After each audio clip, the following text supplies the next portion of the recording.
Conta pra gente. Eu fui lá no Ceará já faz uns 3 anos que eu faço parte do projeto Ceará Sem Drogas. Então a gente gira todas as cidades do Ceará fazendo palestras abertas, igual essa aqui. Isso aqui é um debate, mas palestras, e assim, para 5, 6 mil pessoas, fica lotado. As famílias querem saber, como que elas vão perceber que o filho, que um filho, um parente está usando droga, como fazer, se realmente tem um trabalho de recuperação eficiente no Brasil, essas coisas todas. Então, eu faço uma palestra, eu tento esclarecer essa... Assim, eu não fico falando nada contra a droga, entendeu? Porque eu acho isso aí muita hipocrisia. A gente só se vicia em coisa que é boa. Pois é. Então, a droga não é uma coisa... Não é que ela é ruim. Ela vai acabar com a sua vida, ela vai deteriorar a sua vida, mas ela não é ruim, senão você não iria se Aliás, viciar. esse é o grande problema, né? É que a sensação que ela traz, pelo menos de início, é boa. Exatamente. Isso. Bom, essas palestras todas são gratuitas. Todas. Lá no Ceará, por meio de uma política pública. Política pública, Assembleia Legislativa. E esse debate que vocês vão fazer aqui em São Paulo, iniciativa de vocês mesmo, né? Seria importante que entrasse como uma política pública. Com certeza. Para conscientizar as pessoas, Na realidade, eu acho que isso aí é um tema muito importante, é um tema tão importante quanto qualquer outra coisa. É igual a violência, é igual o tráfico de droga, é igual a dificuldade da saúde no Brasil, a dificuldade da educação no Brasil, e a dependência química é a mesma coisa, sabe? Eu acho que isso aí deveria ser um projeto de governo, de Estado. As pessoas precisam se esclarecer o que é dependência química. Poucas pessoas sabem. Eu acho que é uma minoria que sabe que o dependente químico não é vagabundo, que o dependente químico é doente. Que aí entra no julgamento de valor, né? Moral do dependente químico. Graziela, você acompanha o Casagrande há quanto tempo? Boa tarde, Tânia. Boa tarde a todos os ouvintes da CBN. Então, na verdade, ele está conosco já há 10 anos, né, Walter? Eu faço acompanhamento com ele há 3 anos, mas ele já está conosco há 10 anos. Eu faço tratamento há 10 anos. Assim? Eu fui internado na clínica Greenwood, né, que ela faz parte, é onde eu me trato até hoje, na realidade. Eu fiquei 1 ano internado lá, e aí a dependência química não é uma coisa simples, não é você tirar a droga e o cara tá recuperado e o cara tá legal, né? Você tem que ter um trabalho de recuperação de valores, de princípios, mudanças de hábito, você tem que querer renunciar a coisas que você teve a vida toda, mas que aquelas coisas que você teve te leva ao risco de usar droga de novo. Então é uma série de detalhes dentro de um trabalho de recuperação do dependente químico que é muito difícil, que não é uma coisa simples. E a parte de um acompanhamento terapêutico é exatamente para dar esse suporte, né? Você sai eu hoje já tô legal, eu consigo ir em lugares, eu saio sem acompanhante, sem acompanhamento terapêutico, mas eu gosto de sair com psicóloga, porque às vezes você está num lugar e de repente acontece uma situação de surpresa para você, eu que vou ter que decidir ali na hora como agir, e você tendo uma psicóloga do lado, ela te dá todo o suporte. Tipo assim, vou dar um exemplo bem clássico de um dependente de uso de cocaína. Banheiro de bares, banheiro de restaurante, é onde se usa cocaína. Então, é em banheiro. Então, por exemplo, eu saio em barzinho, eu não bebo, mas eu saio pra ouvir música, ver um show e tal, e eu fico com vontade de ir no banheiro, eu fiquei muitos anos com medo, eu vou no banheiro, eu acabava indo embora do lugar. Porque de você se deparar com alguém usando droga lá? Eu entro dentro do banheiro pra usar o banheiro, tem um cara cheirando cocaína e fala pra mim, você quer? Pô, naquela hora eu vou ter que decidir, e eu sou dependente químico. Mas né? aí, como é que faz? A Graziela não vai no banheiro com você? Não, mas eu tenho o suporte da pessoa lá do lado de fora, né? Eu entro... Então você leva a Graziela nos barzinhos, tudo? Quando às vezes... Você gruda no Casagrande? Às vezes, sim. Digamos que sim, né, Walter? Que bacana! Às vezes eu vou em show, às vezes eu vou... Assim, primeiro é o seguinte, acompanhante terapêutico vira assim, uma amiga, né? Eu gosto da Grazi, eu gosto da Aline, tem várias psicólogas lá que saem comigo. Então já vira além de dar um suporte emocional, é uma companhia agradável também. Que bacana. Fala um pouquinho sobre esse trabalho, Graziela. É fundamental para a pessoa com dependência química, sim. ainda que já recuperada, como o caso do Casagrande, ter esse acompanhamento? Sim, Tânia. Essa é a ideia também do debate da terça-feira, né? Que possamos falar sobre o trabalho e a importância do acompanhamento terapêutico dentro da ressocialização para o dependente químico.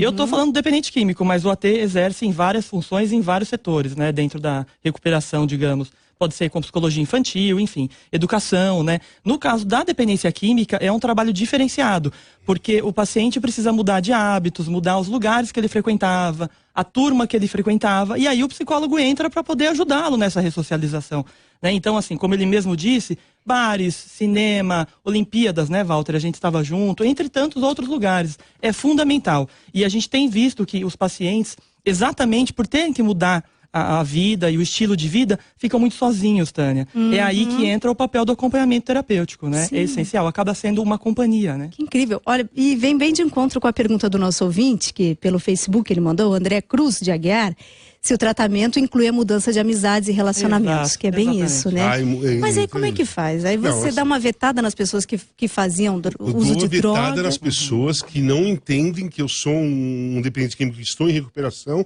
e que ela, para sair comigo, ela tem que mudar um pouco de hábito também. Exatamente. Sabe, eu não vou sair com gente, pros amigos meus, eu não vou sair com pessoas que gostam de beber pra caramba.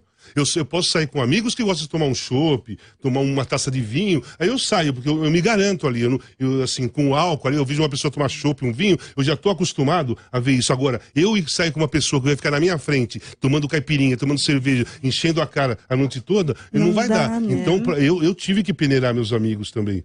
Eu tive que peneirar e, assim, eu não refiz amizade. Eu conquistei novos amigos.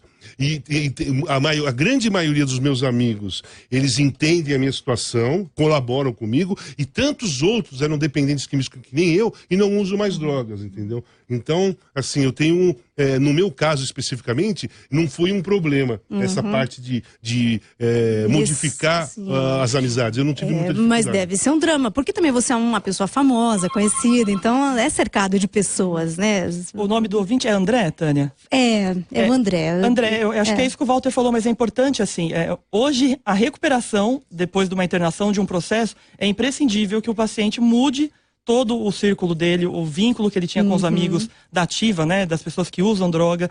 A recuperação fica muito mais fácil quando ele muda o ciclo onde ele vive. Agora, né? não é fácil, hein? Não é nada fácil, porque você vai ter que fazer novas amizades. Exato. É aí que o AT entra. Né? Então, assim, a gente já foi com pacientes, inclusive com o Walter, né? A gente já fez trabalho de rafting, rapel, trilha, né? Então, que o paciente possa conhecer e adquirir novos hábitos, né? É fundamental até para criar novas turmas e novos amigos, né, Tânia? Tem várias pessoas falando aqui, o Eric falando, realmente o dependente fraqueja mais diante das pessoas que vão ter os mesmos hábitos anteriores. E algumas pessoas falando de jogadores de futebol. Você começou a usar drogas, com que idade? Eu comecei a usar com 14 anos. Assim, mas cada caso é um caso, né? Eu tenho 53 anos. Então eu venho de uma geração que era final dos anos 60, peguei os anos 70 todos, liberdade sexual, liberdade à procura de uma evolução espiritual, que naquela época a droga fazia parte desse glamour todo, né? A droga, falsamente, naquela época, se fazia uma propaganda que você alcançaria um estágio de evolução espiritual, de conhecimento, de criatividade, que a droga te acompanharia a fazer isso. Uma coisa meio psicodélica, exatamente. né? Muita gente da minha geração, eu acho que muita gente não, a grande maioria das pessoas da minha geração começaram a usar drogas exatamente em função disso, dos ídolos que têm influência. Então, meus ídolos eram Janis Joplin, Jimi Hendrix, The Doors, enfim, todo esse giro aí você caminha exatamente nessa situação. Mas também, em outras gerações, a curiosidade leva você a usar droga. A você querer pertencer a um grupo te leva a usar droga. O excesso de timidez, às vezes, leva a pessoa a usar droga. O excesso de vergonha, você se sentir a autoestima baixa. Então tem várias situações dentro da personalidade da pessoa que ela recorre à droga para eliminar falsamente, achando que vai eliminar essa deficiência na personalidade que ela tem, entendeu? Sim. Então a droga, ela tá ali paradinha num cantinho, esperando qualquer falha da sua, ou qualquer dificuldade de personalidade que você tem, que ela sabe que você vai recorrer. Eu digo assim, ela não se mexe, ela é uma coisa, mas o cara que passa sabe, o traficante sabe. Ele fala, aquele lá tá vulnerável, vou nele, né? Exatamente. E tem alguns ouvintes perguntando aqui pra gente só fechar esse bloco antes do repórter CBN, se o ambiente do futebol é propício a isso. Todo ambiente é propício, não tem essa do futebol, né? O futebol também, porque o futebol, você se destaca, aí você começa a ter várias pessoas ao seu redor, né? Muitas coisas são oferecidas para você, muitas facilidades você tem. E dentro dessas facilidades, a droga e o álcool entram, né? E aí é um pacote. No jogador de futebol, por exemplo, é um pacote, né? Você festas, você tá eufórico, você tá deslumbrado com a popularidade que você tem, a facilidade de você encontrar mulheres, festas, e aí vem as festas, vem acompanhada do álcool, vem acompanhada da droga, vem acompanhada... O pacote é muito perigoso, né? O pacote é muito grande e perigoso. Exatamente. Né? Olha só, o Casagrande aqui conosco, ele e a psicóloga Graziela Maria, que acompanha o Casagrande, acompanhamento terapêutico. Ela faz com o Casagrande, falando aqui abertamente sobre dependência química, sobre recuperação. Nós vamos ao repórter CBN e imediatamente voltamos com a nossa conversa. Tem várias perguntas aqui para vocês, dos nossos ouvintes. Estamos com transmissão de imagem pelo Facebook da CBN.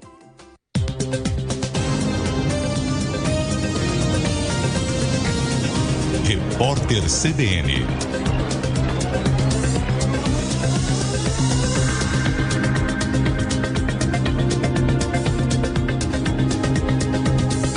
Domingo 15 de janeiro de 2017, a maior facção criminosa de São Paulo começou a recrutar novos membros no complexo penitenciário de Jericinó, no Rio de Janeiro. Uma reportagem do jornal Extra revelou que as conversões são as primeiras registradas nos presídios do Rio. Segundo o texto, os traficantes paulistas cumprem pena junto com os integrantes de uma outra facção fluminense na penitenciária Jonas Lopes Filhos, a Bangu 4. Eles passaram a dividir espaço com os bandidos que controlam o tráfico de drogas na Rocinha. O ministro da Justiça, Alexandre de Moraes, afirmou por meio de uma nota divulgada da sua assessoria neste domingo que lamenta as mortes ocorridas em rebelião na penitenciária de Alcaçuz, no Rio Grande do Norte. No texto, o ministro também diz que as forças policiais agiram para evitar fugas e restabelecer o controle da situação. Os policiais civis, militares e os bombeiros do Rio de Janeiro também pressionam o governo estadual pelo pagamento do salário de dezembro e do 13º. Nas duas delegacias de Copacabana, na zona sul da capital, por exemplo, os agentes distribuíram panfletos em que listam as dificuldades para trabalhar. No sábado, os policiais começaram a Operação Basta e chegaram a parar o atendimento por 4 horas. Por causa disso, algumas pessoas não conseguiram registrar ocorrência como furtos. O ex-presidente da Colômbia, Andrés Pastrana, publicou no Twitter um pedido para que o atual presidente do país, Juan Manuel Santos, cancele todos os contratos do governo local com a empreiteira Odebrecht, investigada por corrupção na Operação Lava Jato. Pastrana presidiu a Colômbia durante 1998 e 2002 e escreveu a manifestação na noite de sábado. Neste fim de semana, o ex-senador da Colômbia, Otto Nicolás Bula, foi preso por suspeita de receber suborno da Odebrecht. No horário de Brasília, 4h35. Repórter CBN. As principais notícias do dia a cada meia hora. Bom, voltamos aqui com o Casagrande, com a psicóloga Graziela Maria, falando aqui sobre dependência química. O Casagrande vai realizar um debate sobre o tema dependência química, falando sobre o livro Casagrande e seus demônios, falando também sobre o acompanhamento psicológico, que é exatamente o que a Graziela Maria faz com ele, acompanha o Casagrande em várias circunstâncias para evitar que ele seja exposto a situações em que possa ter uma decaída, uma recaída em relação às drogas. Esse evento é gratuito, é agora na terça-feira, dia 17, às 7 horas da noite. Atenção, ouvintes de São Paulo, é no Teatro Eva Hertz, na Livraria Cultura do Conjunto Nacional, com entrada franca. E estamos aqui com transmissão de imagem pelo Facebook e vários ouvintes fazendo perguntas. Tem um ouvinte aqui que eu separei, deixa eu achar ele aqui. O Maier, se você tem vontade de fazer as mesmas coisas, de voltar, essas recaídas, né, que você está sempre com a Graziela para ela evitar, como é que vem essa vontade? Vem uma vontade de fato ou você nem dá espaço para que ela volte? Não, eu já estou, no meu caso específico, eu estou bem treinado, preparado, já estou em recuperação há 10 anos, já não sinto vontades, eu não sinto falta, né? Aí, em relação a fazer as mesmas coisas, eu faço muitas coisas que eu fazia antes, só que eu faço de um modo diferente.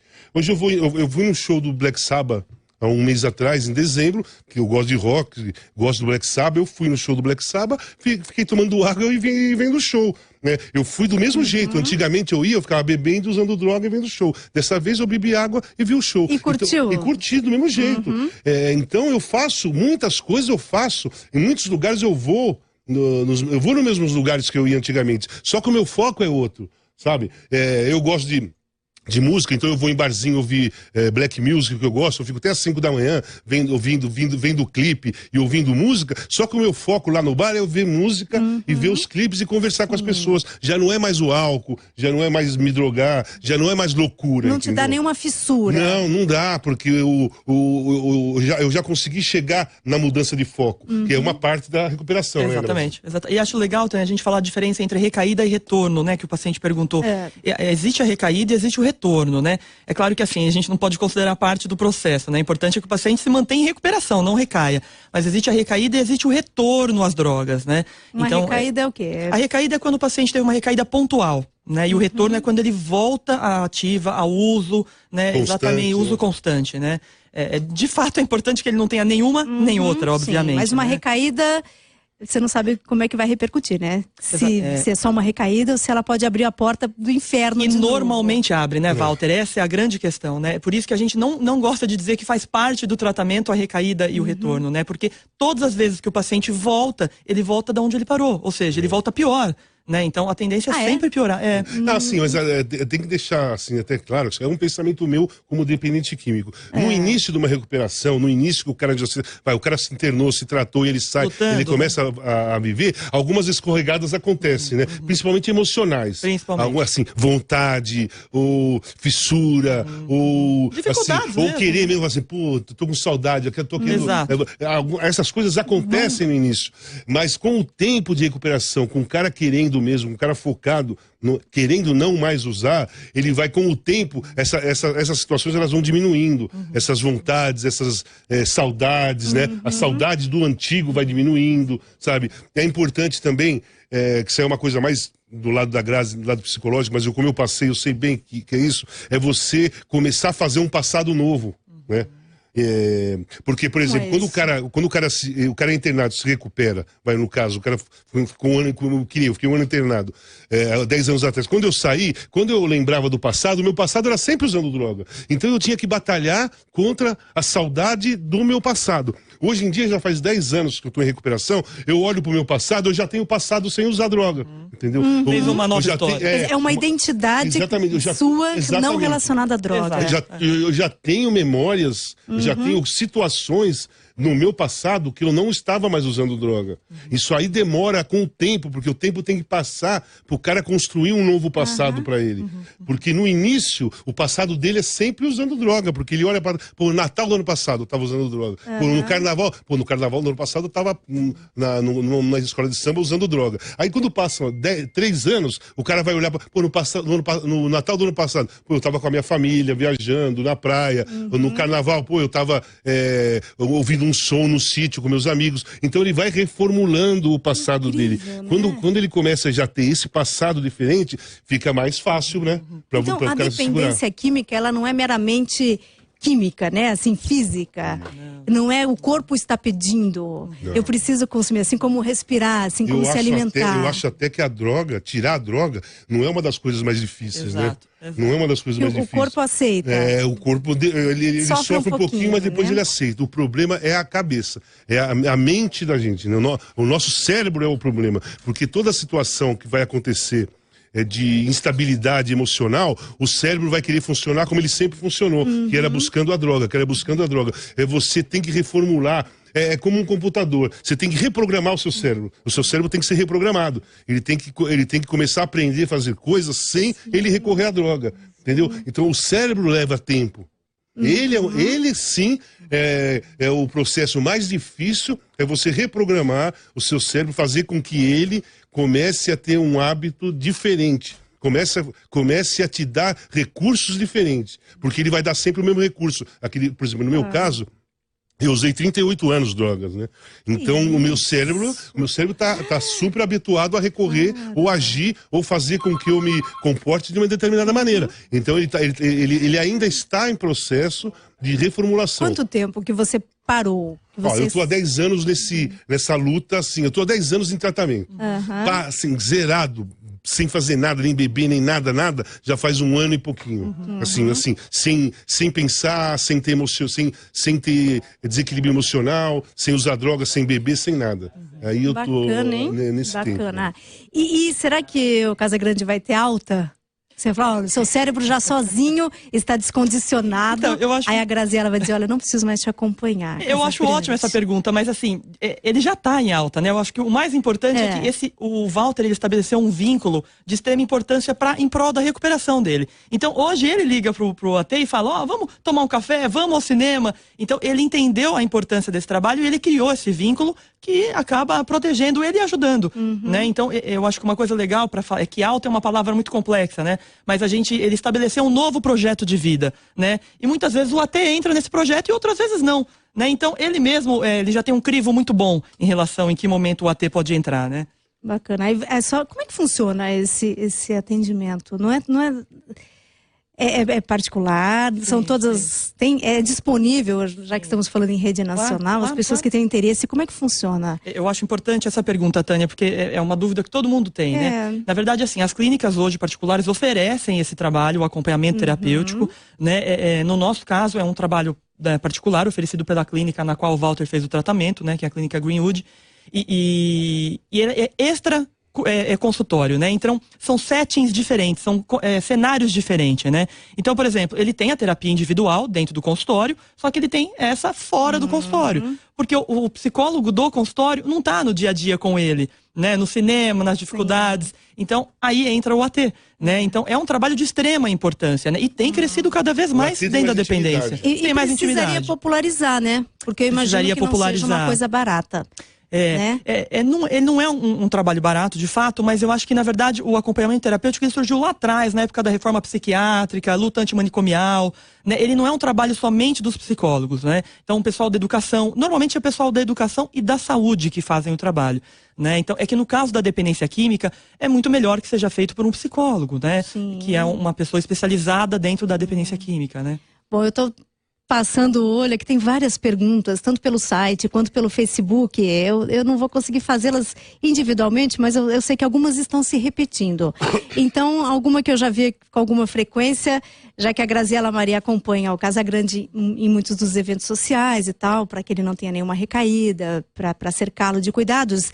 Se interfere na sua vida pessoal, se enfim, a sua privacidade, se não é ruim. Não interfere em nada. Assim, interfere quando o próprio paciente não consegue entender o funcionamento do acompanhante terapêutico, né? Então tem muitos assim que falam assim, pô, eu vou ter que sair com um acompanhante, como que eu vou falar? Vou apresentar como minha amiga? Vou falar que, sei lá... Como é que você apresenta a Graziela? Minha psicóloga. Ele fala. Em qualquer lugar que eu vou, só, tô com a minha psicóloga e o assunto segue, sabe? A pessoa que vai ter, ela que tem que entender, não sou eu que tenho que ficar me explicando pra ela. É uma segurança minha. Eu chego e falo assim, ó, você aqui é a minha psicóloga e eu continuo o meu comportamento normal. A outra pessoa vai falar, pô, mas precisa, não precisa. E nunca teve problema com isso, né? Nunca virou o tema da conversa, né?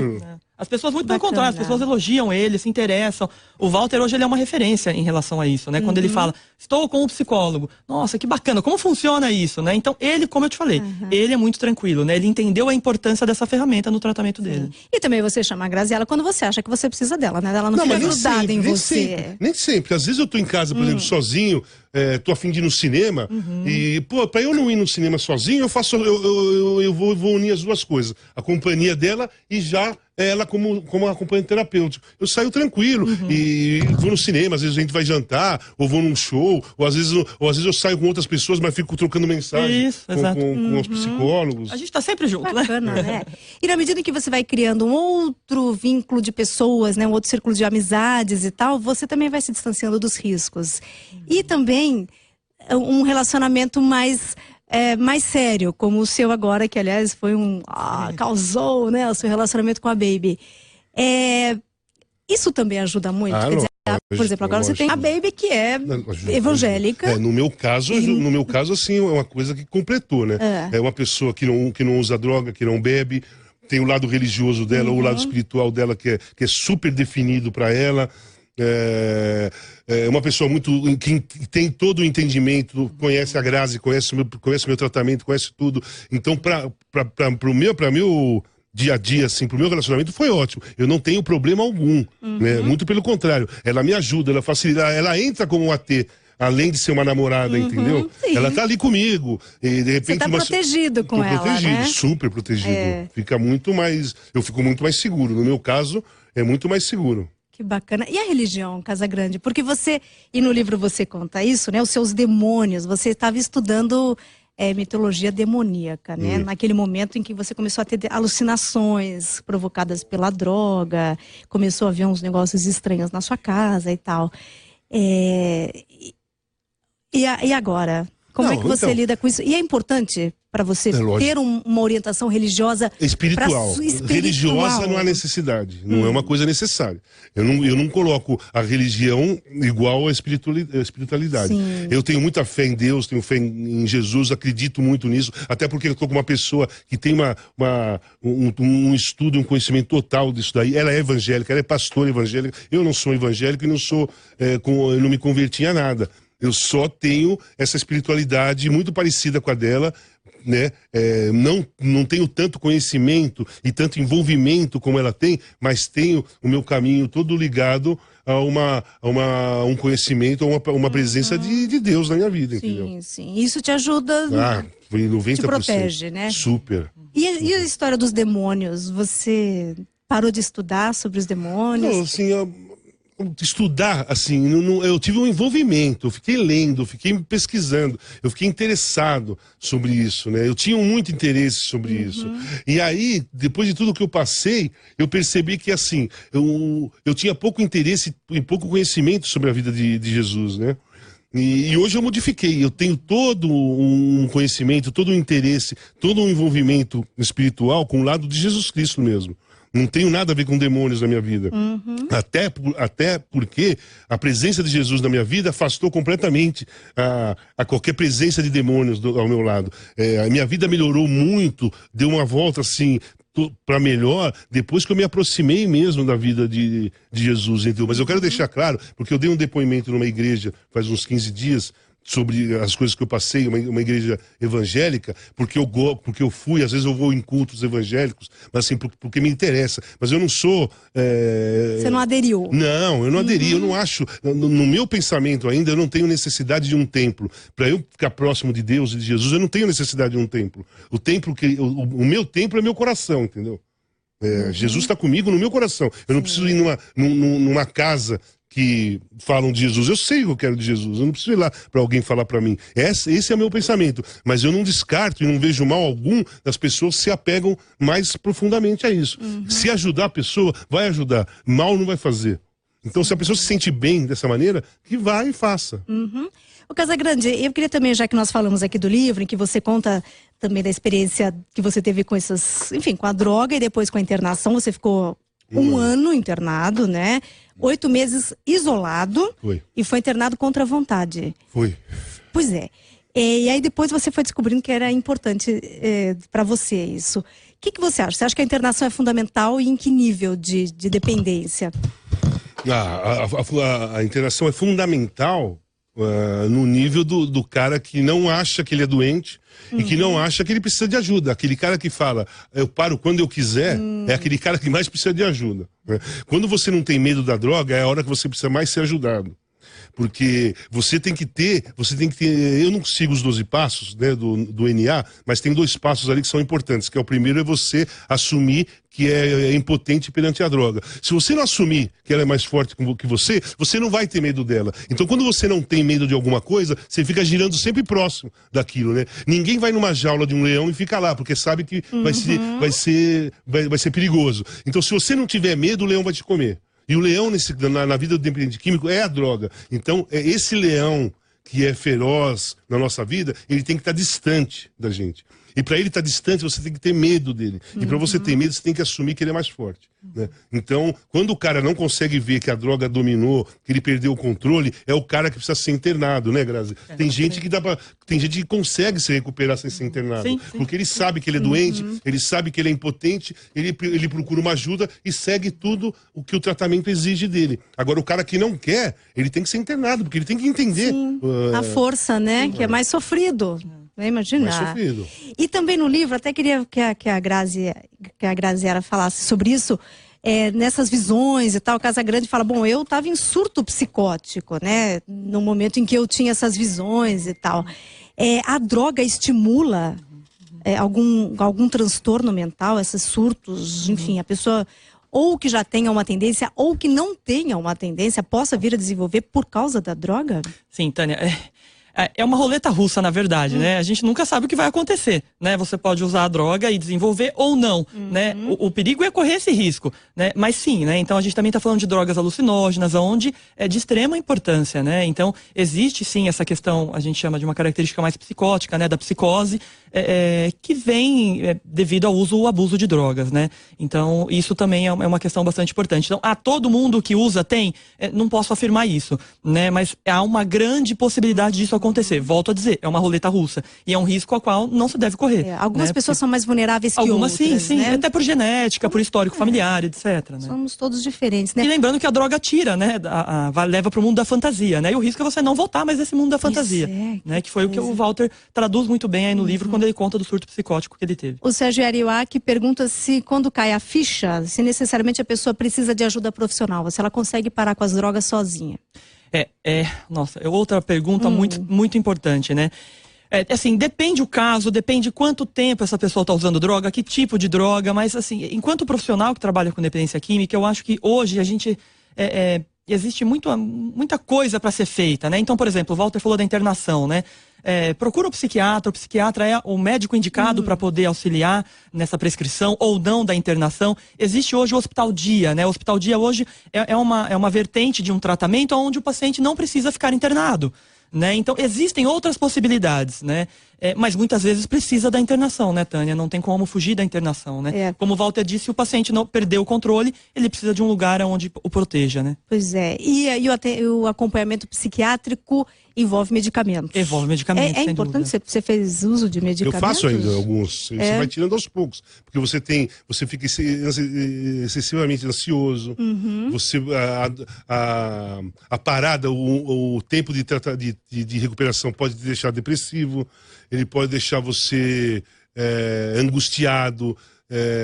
Enfim, tem várias situações emocionais que vão acontecer com você, porque você estava com uma substância no seu corpo o tempo todo. De repente você tira aquela substância do corpo, o corpo começa a reagir.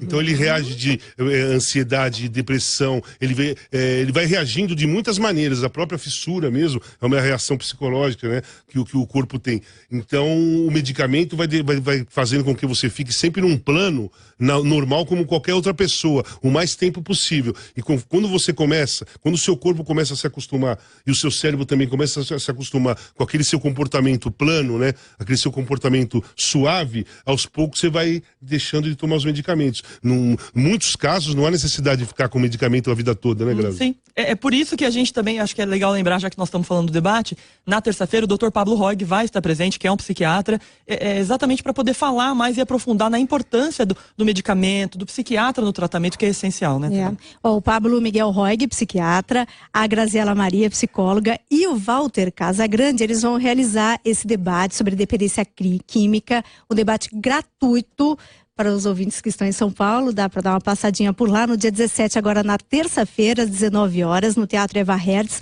da Livraria Cultura do Conjunto Nacional, que fica na Paulista. Você vai autografar o livro também, né? Lembrando que o Gilvan também vai estar lá, o Gilvan Ribeiro, que é o jornalista que escreveu comigo o livro. O livro também estará lá. Você pode pedir até o seu autógrafo para o Casagrande. A Globo Livros, que está promovendo o encontro. A editora Globo foi a editora que lançou os livros, né? Ela faz parte da organização. Sim. Muito bem.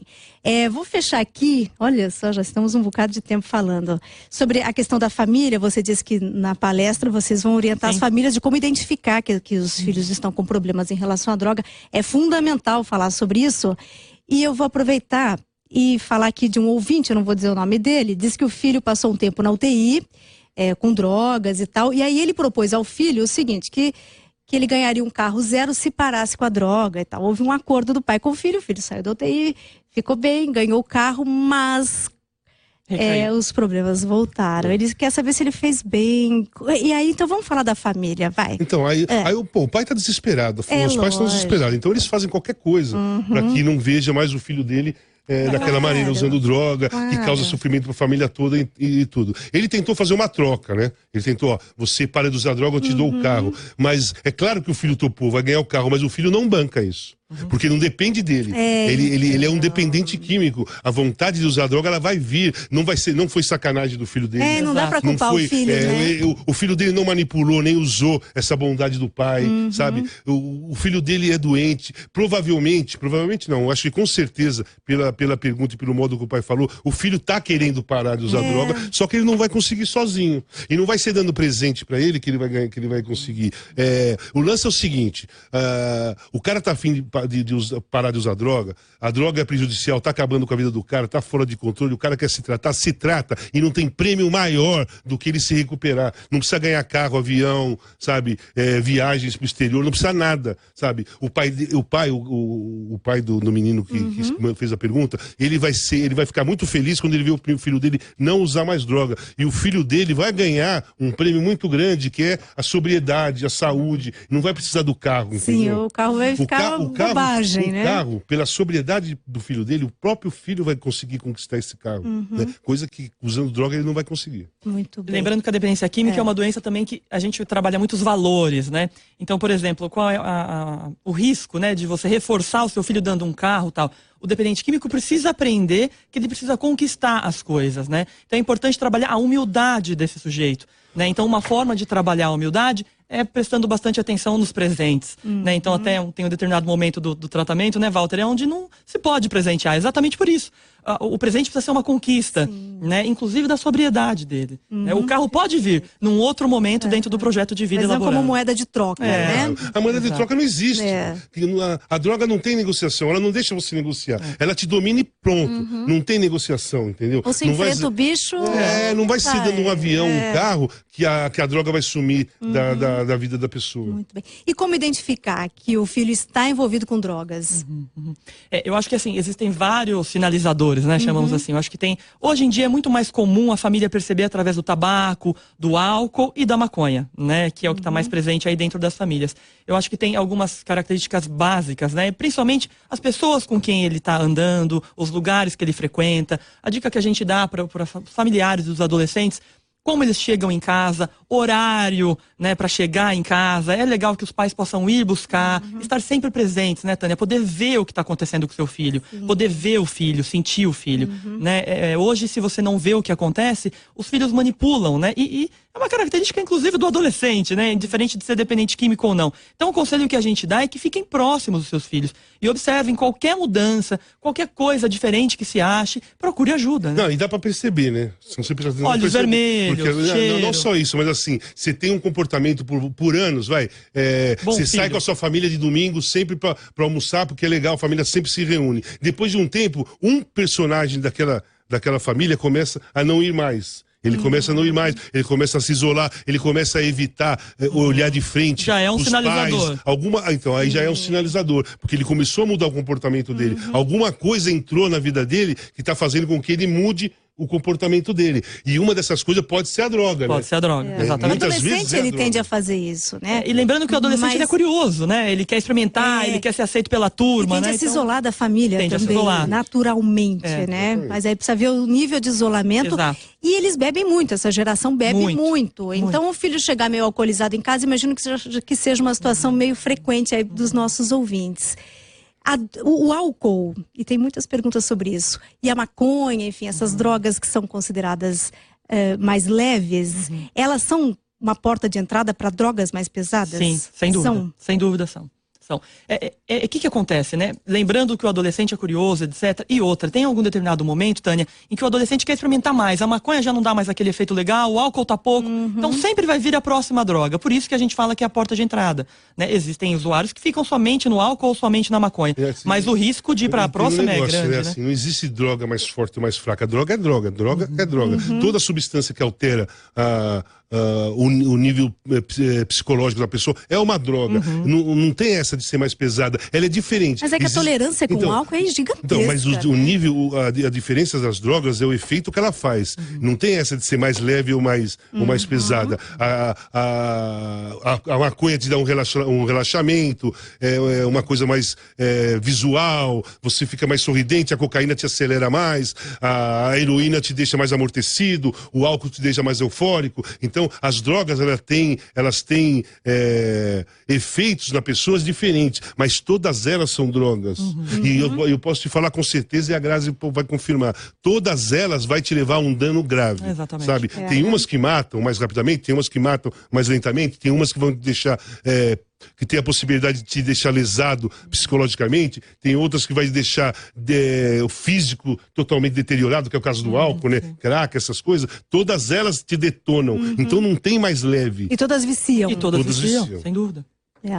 Nossa, que papo bom. Olha, atenção, senhores ouvintes interessados no tema, você que esteja em São Paulo, na terça-feira agora, dia 17, às 7 horas da noite, e é bom chegar um pouquinho antes, né, para conseguir garantir o lugar, no Teatro Eva Hertz, da Livraria Cultura do Conjunto Nacional, o Casagrande, a Graziela Maria, psicóloga aqui hoje conosco, o psiquiatra Pablo Miguel Roig e o coautor do livro do Casagrande, o Gilvan Ribeiro, estarão lá para um bate-papo gratuitamente, falando abertamente aí sobre dependência química, e o Casão vai autografar o livro também. Então você aproveita e leva o livro, você vai ter venda de livro lá também, né? Se você não tiver o livro, você aproveita e compra.